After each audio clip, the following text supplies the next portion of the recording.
इस पॉडकास्ट में हम बात करेंगे बच्चों का जो बिलीव होता है गॉड के लिए, कि गॉड पे क्या बिलीव होता है, गॉड है कौन, क्यों हम पूजा करते हैं, हमारी पूजा का क्या बेनिफिट है, बिकॉज जो भगवान होते हैं उनका रूप क्या है। अब बच्चों को उस चीज़ की समझ नहीं होती, बट उसी पे हम बात करेंगे कि बच्चे समझते क्या है, पूजा पाठ क्या होती है, या पूजा हमें करनी चाहिए कि नहीं करनी चाहिए। तो वो चीज़ आइए जानते हैं बच्चे किस वे में समझते हैं जब पेरेंट्स उस चीज़ के लिए पूजा करते हैं या उनको बोलते हैं कि आप प्रे करो भगवान को, जो भी है, ईश्वर अल्लाह जो भी है, तो क्या वो बिलीव करते हैं। ये बात करते हैं इस चीज़ पे। ये रैंडम पॉडकास्ट है, यहाँ पर कोई स्क्रिप्ट या कुछ भी नहीं है। तो देखते हैं बच्चे किस तरह बिलीव करते हैं। तो गॉड होता क्या है, भगवान क्या है तुम्हारे हिसाब से? भगवान मेरे हिसाब से मतलब एक वो है गॉड। उनकी पूजा हर दिन करनी चाहिए, बिना नहाए नहीं, इसलिए वरना गुस्सा हो जाते हैं। बिना नहाए पूजा नहीं करनी चाहिए। अगर बिना नहाए पूजा कर लेंगे तो क्या भगवान गुस्सा क्यों हो जाएंगे? बच्चे मतलब 1 बार 2 बार 3 बार तो कर सकते हैं, लेकिन बड़े नहीं कर सकते, इसलिए उनको पता होता है बिना नहाए नहीं करते। और कभी मतलब इससे बड़े हर बार तो नहाते ही रहते हैं पूजा करने के लिए। मतलब कैसे उनकी तबीयत खराब हो जाए, उनको पूजा करनी हो तो हाथ पैर धो के एक बार पूजा कर सकते हैं। बच्चे बड़े की तबीयत खराब हो जाए तो केवल 1-2 बार हाथ पैर धो के मतलब भगवान की पूजा कर सकते हैं। और बच्चे मतलब कैसे पूजा कर ले 1 बार 2 बार 3 बार तो भगवान गुस्सा नहीं होते, उनको सॉरी बोल के। तो बच्चे पूजा करें क्यों? मतलब भगवान को तुमने देखा नहीं है, है ना? तुमने देखा है भगवान को? हाँ देखा है, मूर्ति में देखा है, मूर्ति फोटो में देखा है। फोटो में तो मतलब मूर्ति और फोटो देख के तुम्हें क्या लगता है कि भगवान कौन है? मतलब भगवान ऐसी रूप है, वो दिखाई देते नहीं, या तो सपने में आते हैं या तो वो उस पे मतलब तुम्हारे हिसाब से पावर है या एनर्जी है, क्या है भगवान? क्या एनर्जी है? एक एनर्जी है। हाँ, पॉजिटिव नेगेटिव? पॉजिटिव एनर्जी है। तो भगवान हमें हेल्प करता है ना, हर चीज के लिए। तो अगर हम पूजा करते हैं डेली तो हम क्या एक्सपेक्ट करते हैं भगवान हमें क्या दे या क्यों दे? मतलब भगवान ऐसी चीज है, मतलब आप दूसरे 1 करोड़ देगा, लेकिन आपके पास कम होगा पैसा, लेकिन दूसरा जो देगा उसके पास 2 करोड़ आ जाएंगे, मतलब उससे आप कैसे 2 करोड़ देंगे, आपके पास 3 करोड़। इसलिए आप दूसरे की हेल्प कीजिए, गरीब की। मतलब किसी गरीब की अगर हम हेल्प करेंगे तो भगवान हमें और देंगे। तो अगर हम पूजा ही ना करें फिर गरीबों की क्या हेल्प करें? तो अगर हम सपोज किसी की हेल्प करते हैं, अच्छा कर्म करते हैं ना, कर्म है वो, अगर हम अच्छा कर्म करते हैं तो भगवान की हम पूजा ना करें, हम ये बिलीव करते हैं कि हम अच्छा कर्म करेंगे भगवान हमें देगा, इसलिए पूजा की जाती है। मतलब भगवान को ऐसा लगना चाहिए हम लोग भगवान को मानते हैं। मतलब कैसे आप लोग कर रहे हो, मतलब दूसरों हेल्प कर रहे हो, पूजा बिल्कुल नहीं कर रहे हैं। उनको पता ही कहाँ से होगा, इसलिए ऊपर से देखते हैं कि उनको पता ही नहीं रहता किस लिए कर रहे हैं। मैं उनको डबल दूं या ना दूं, इसलिए पूजा करते समय वो करते हैं। देखो भगवान जब हम अच्छे कर्म करते हैं, ठीक है, तो भगवान देखता है, उसको एक फिजिकल आई देखने की जरूरत नहीं होती कि हमारी तरह आंखें नहीं होती, वो सब कुछ देख सकता है। अब हम पूजा क्यों करते हैं और हमें हेल्प करने से क्या होता है? अगर हम अच्छे कर्म करेंगे, लोगों की सहायता करेंगे, तो भगवान देखेगा, क्योंकि हमें इस अर्थ पे भेजा गया कुछ अच्छे काम के लिए। हम अच्छा काम करते हैं, अब अगर अच्छा काम करते हैं वहां पर तो भगवान देखता है और हमें उस चीज के लिए ब्लेस करता है, इसलिए नहीं होती। मतलब कैसे भगवान अर्थ घूमते कैसे, और कैसे हमारा सुबह हो रही है, उनके अमेरिका में रात क्यों हो रही, वहाँ रात है, हमारे यहाँ सुबह है, ऐसा क्यों? मतलब कैसे हम लोग अभी स्कूल में नहीं है और वहाँ के बच्चे स्कूल में पढ़ रहे होंगे, मतलब टाइम जोन अलग अलग है। तो वही रीजन है कि अर्थ घूमता है। अब अर्थ क्यों घूमता है, कौन घुमाता है, यहाँ पर जो है वो गॉड का एग्जिस्टेंस आता है, क्योंकि साइंस नहीं जाके यूनिवर्स के आउटसाइड से देख सकता कि ये इतना बड़ा रीजन है या एक इतना बड़ा कन्फाइंड जोन है कि जैसे मान लो इतना बड़ा ग्लास है, इसमें पूरा यूनिवर्स है, ये साइंस नहीं देख सकता। साइंस को यहाँ पर मजबूर होना पड़ता है बिलीव करने के लिए कि कोई सुपर पावर है जो कि अर्थ को, यूनिवर्स को कंट्रोल कर रहा है। अच्छा ये बताओ, गॉड वेरी क्वेश्चन है कि तुम्हारे हिसाब से बहुत सारे गॉड हैं, है ना? दुर्गा जी हैं, हनुमान जी हैं, शिव जी हैं, अलग अलग गॉड हैं। तो तुम जब अलग अलग गॉडों की पूजा करते हो तो तुम क्या फील करते हो, मुझे किस गॉड की पूजा करनी चाहिए, कौन ज्यादा पावरफुल है, या इनकी करनी चाहिए, इनकी नहीं करनी चाहिए? हनुमान जी सबसे, हनुमान जी, शिव भगवान, गणेश भगवान और दुर्गा माता।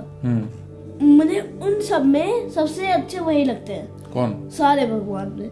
ये इतने भगवान तुम्हें अच्छे लगते हैं?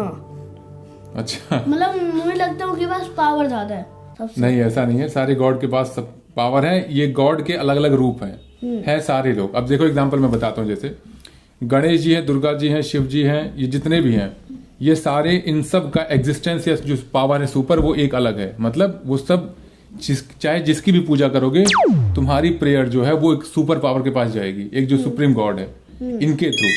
ठीक है, तो इसलिए भगवान सारे एक हैं, ईश्वर एक है। अलग अलग रूपों में इंसान पूजता है, चाहे वो अल्लाह हो गए, चाहे हिंदू में हो गए, अलग अलग। ठीक है, तो हमारी पूजा जो होती है, हमारी प्रेयर जो होती है, वो उन्हीं के पास जाती है, सुप्रीम जो पावर है, सुप्रीम पावर। एक वे होता है, जैसे मान लो कि तुम्हें ए से लेके बी तक जाना है। अब कोई ए से बी सीधे जाएगा, कोई ए से बी मतलब ए से अलग डायरेक्शन होके फिर बी पे पहुंचेगा। तो डायरेक्शन में पाथ अलग हो सकते हैं, लेकिन जो एक गोल होता है ईश्वर, वो एक है। भगवान और भूत दो चीज जानते हो ना, घोस्ट। तो तुम्हें क्या लगता है भगवान और घोस्ट क्या क्या है? मतलब सोल कह सकते हो, यहाँ पर आत्मा होती है, आत्मा। मतलब कैसे हनुमान जी में भूत पिशाच निकट नहीं आवे, महावीर जब नाम सुनावे। इसका मतलब ये है कि भूत पिशाच निकट नहीं आवे। भूत और पिशाच कोई नेगेटिव एनर्जी होगी, वो हमारे पास नहीं आ सकते। हाँ, कैसे हम लोग जब आप गाते हो ना, जय हनुमान ज्ञान सागर जय कपीसुती, तो मतलब कैसे भूत की जो वो होती है फेस, वो तो अलग टाइप से डरावनी नहीं दिखती है। मतलब कैसे सबको डराती है तभी। इसे जब हम लोग जय हनुमान ज्ञान सागर, तो जब उसको गा के करेंगे तो नेगेटिव एनर्जी, हाँ, तो सब हमको नहीं दिखेगी। मतलब नेगेटिव एनर्जी जो होगी वो ऐसे लोगों के पास नहीं आती जो बजरंग बली का या हनुमान जी का प्रेयर करते हैं, जो डिवोटी होते हैं उनको मतलब वो समझते भगवान एक होते हैं, भगवान पावरफुल है, हमें खत्म कर देंगे। बिल्कुल सही है। नेगेटिव एनर्जी देखो एग्जिस्ट करती है। एक एज फैक्टर की अगर बात करें, बच्चों को समझना चाहिए नहीं समझना चाहिए, that is different kind of thing. But एक नेगेटिव एनर्जी होती है, ये बच्चे भी जानते हैं सभी, क्योंकि आज के टाइम पे रील्स, शॉर्ट्स, सोशल मीडिया सब बता रहे हैं उनको। तो हाँ, ये चीज़ होती है कि अगर आप गॉड के लिए ज़्यादा डिवोटेड रहते हैं, तो ऑब्वियस थिंग है कि आप जब भगवान का नाम लेंगे तो नेगेटिव एनर्जी आपके पास नहीं आती है। आप भी इस चीज़ को समझते हो, अगर आप जानते हो, आप बिलीव करते हो गॉड पे कि हाँ नेगेटिव एनर्जी नहीं आती, तो आप प्लीज़ कमेंट करके बता सकते हैं। हाँ, और कोई क्वेश्चन तुम्हारे मन में है तो पूछो। तो ये जो प्लांट्स होते हैं और जो मतलब वो सब भगवान ही बनाते हैं ना? कैसे बनाते हैं? देखो, प्लांट या कोई भी लिविंग थिंग्स जो भगवान क्रिएट करते हैं, ये अभी तक साइंस ने फाइंड आउट नहीं किया, ना फाइंड आउट कर पाएगा आई थिंक कभी भी। क्योंकि भगवान का जो एक क्रिएशन होता है, जैसे लाइफ को साइंस नहीं बना सकता। हाँ। क्योंकि बॉडी के अंदर होती है, जब बॉडी की डेथ होती है तो बॉडी के सारे पार्ट्स होते हैं, लिवर, किडनी, ईयर, सारी चीजें होती है ना, लेकिन क्या नहीं होता? लाइफ नहीं होती है। हाँ। जो कि बनाता कौन है? भगवान। छीन लेते हैं। तो जब हमारी बॉडी में सारी चीजें होती हैं तो क्या नहीं होता, जिसकी वजह से हमारी डेथ होती है। तो यहाँ पर पॉइंट ये है कि भगवान का एग्जिस्टेंस यही चीज हमें बताता है कि कुछ चीजें हैं जो हमारे कंट्रोल में नहीं है। अब भगवान ने हमारे शरीर में वो प्राण रखा, मतलब जो सोल, आत्मा हमें दी। जब हमारा टाइम कंप्लीट हो गया या एक्सीडेंट कुछ भी इस हिसाब से हुआ, तो गॉड ने वो आत्मा वापस बुला ली। हाँ, तो मतलब कैसे ये जो कैंसर होते हैं, हार्ट अटैक, इससे लाइफ चली जाती है। कोई भी बीमारी हो सकती है। देखो, बीमारी हो गई या एक्सीडेंट हो गया या XYZ, कोई भी किसी भी तरह से किसी भी वे में अगर शरीर डैमेज हो या ना हो, हमारी शरीर से आत्मा निकल सकती है। कब? जब गॉड चाहेगा। हमारे बॉडी के सारे पार्ट्स होते हैं, है ना? जब डेथ भी हो जाती है, कुछ गायब हो जाता है क्या? आंखें गायब हो जाती है? नहीं होती ना, सब कुछ रहता है। लेकिन क्या नहीं होती? लाइफ निकल जाती है। अब साइंस भी नहीं प्रूव कर सकता कि यहाँ थी लाइफ और ये चली गई। यहाँ हमें गॉड पे बिलीव करना पड़ता है कि भगवान ने हमें जिंदगी दी, हमें लाइफ दी, उसने वापस उस चीज को ले लिया। तो मतलब कैसे भगवत गीता एक बुक है, हाँ, तो मतलब उसमें भगवान के बारे में लिखा कौन है, और भगवत गीता मतलब क्या है बनने का? भगवत गीता जो है वो भगवान श्री कृष्ण ने अर्जुन को कुरुक्षेत्र में ज्ञान दिया था। हाँ। कब? जब वो अपने कर्म से हट रहे थे। हर इंसान को अपना कर्म करना चाहिए, है ना? हाँ। अच्छे कर्म करना चाहिए। सुनो, पहले अच्छे कर्म करना चाहिए ना। अब अच्छे कर्म जब नहीं करोगे तो भगवान तुम्हें ज्ञान देते हैं कि ये चीजें हैं, अगर अच्छे कर्म करोगे तो उसका फल तुम्हें मिलेगा। तो जो भगवत गीता है वो कृष्ण के द्वारा, भगवान कृष्ण के द्वारा अर्जुन को वो ज्ञान दिया गया था, वो पावर दी गई थी ज्ञान के फॉर्म में कि तुम समझो तुम्हारा कर्म क्या है। तो पूरी भगवत गीता जो है वो अर्जुन ने क्वेश्चन किए, जैसे तुम क्वेश्चन कर रहे हो ना, तो उन्होंने क्वेश्चन किए मुझे ये करना चाहिए कि नहीं करना चाहिए, क्यों नहीं करना चाहिए, अच्छा अगर ये चीजें करूंगा तो वो फिर कैसे होगा। तो सारी चीजें उन्होंने क्वेश्चन किए थे, किससे? भगवान कृष्ण से। तो कृष्ण जी ने जो भी सारे उनके क्वेश्चन थे उसका आंसर कुरुक्षेत्र में दिया था। क्यों? क्योंकि वो सुप्रीम पर्सनालिटी है, मतलब एक गॉड है वो। तो इसलिए पूरी जो भगवत गीता है वो इसी उनके जो भी वचन थे उसके बेस पे वो बनाया गया है, मतलब लिखा गया है। तो सारी बुक से, मतलब कैसे इंग्लिश की बुक है, सारी मतलब पूरी बुक से सबसे पावरफुल बुक भगवत गीता ही क्यों है? मैं ये सोचता हूँ क्योंकि भगवत गीता जो है वो भगवान श्री कृष्ण के वचन है। भगवत गीता ये भगवान के वचन है, जो कि आज के टाइम पे भी इतने हजार साल, 5 से आई थिंक 5 to 7,000 ईयर्स पहले की बात है ये, अगर मैं रॉन्ग नहीं हूँ तो मतलब उस समय उन्होंने इस चीज का ज्ञान दिया था अर्जुन को। मतलब कैसे ये है ये। अच्छा एक बात बताओ, अगर मैं कोई बुक लिखता हूँ तो मेरे जो थॉट्स हैं, जो मेरे शब्द होंगे वो ज्यादा पावरफुल होंगे, या जब भगवान के वर्ड्स थे, भगवान के जो थॉट्स हैं वो ज्यादा पावरफुल होंगे? भगवान के थॉट्स। तो भगवत गीता जो है वो वही है, ये भगवान के एग्जैक्ट वचन है, मतलब उन्होंने जो बोला है, जो ज्ञान दिया है। मतलब कैसे ही लिखने तो ऐसे लिख सकते हैं। तुमने पढ़ी है भगवत गीता? नहीं। पढ़ने की कोशिश करी है? नहीं, कभी नहीं करी कोशिश। इसमें अच्छे हैं, हिंदी में भी है, इंग्लिश में भी है, पढ़ोगे तो समझ में आएगा तुम्हें। हाँ। तो उन्होंने कहा हे आचार्य पांडुपुत्र अर्जुन थे, भीम थे, ऐसे 5 लोग थे, ठीक है।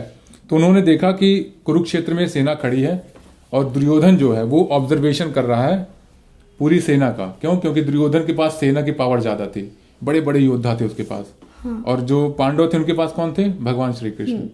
तो उन्होंने उनका मार्गदर्शन किया, इस वजह से पांडव जीत गए और जो दुर्योधन था वो हार गया, बड़े बड़े योद्धा होने के बावजूद। तो मतलब कैसे वो ओम चैंटिंग करते हैं ना? हाँ, चैंटिंग होती है। हाँ, तो उसका मतलब क्या है? मतलब क्यों करते हैं, कैसे, क्यों? जब पूजा ही करते हैं हम ओम, ये देखो चैंटिंग का सिंपल से फंडा है। चैंटिंग के लिए जो माला होती है जिसे कि रुद्राक्ष कहते हैं, है ना, रुद्राक्ष होती है। रुद्राक्ष जब हम चैंटिंग करते हैं कि स्पेसिफिक पावरफुल मंत्र होते हैं। मंत्र क्या होता है? वाइब्रेशंस। जैसे अगर कोई तुम बोलोगे कि मैं बोलते समय यहाँ वाइब्रेशन होती है ना थोड़ी सी, लेकिन अगर ओम की वाइब्रेशन अलग होती है। तो ये जो मंत्र हैं उनकी एक स्पेसिफिक वाइब्रेशंस होती हैं जो कि हमारे दिमाग को कहीं ना कहीं पॉजिटिव वे में इम्पैक्ट करती हैं, ठीक। और उस मंत्र का जो उच्चारण है सीधे गॉड से कनेक्ट होता है, क्योंकि वो जो मंत्र हैं, बीज मंत्र या जो अलग अलग टाइप के मंत्र होते हैं, उनका क्रिएशन किया गया है।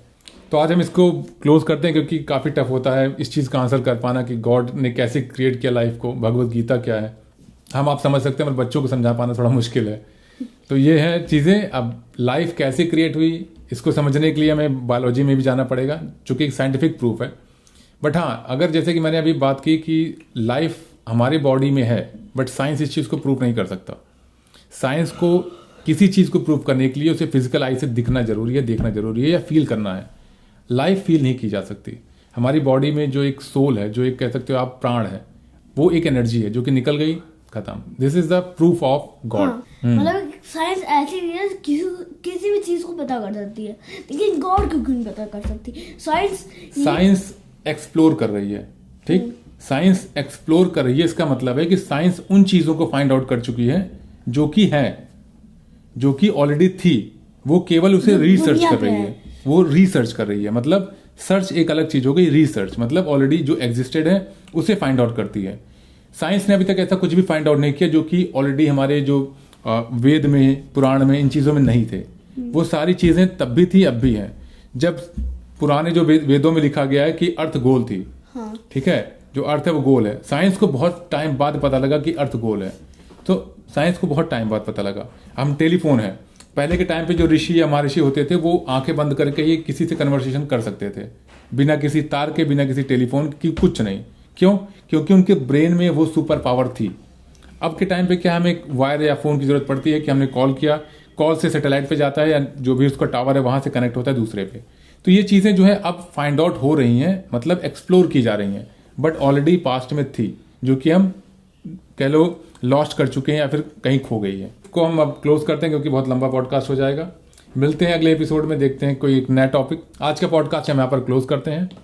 कुछ अगर कहना है ऑडियंस से सब्सक्राइब करने के लिए? Thank you guys. अगर आपको ये पॉडकास्ट अच्छा लगा हो तो प्लीज लाइक एंड सब्सक्राइब करिए। Thank you so much.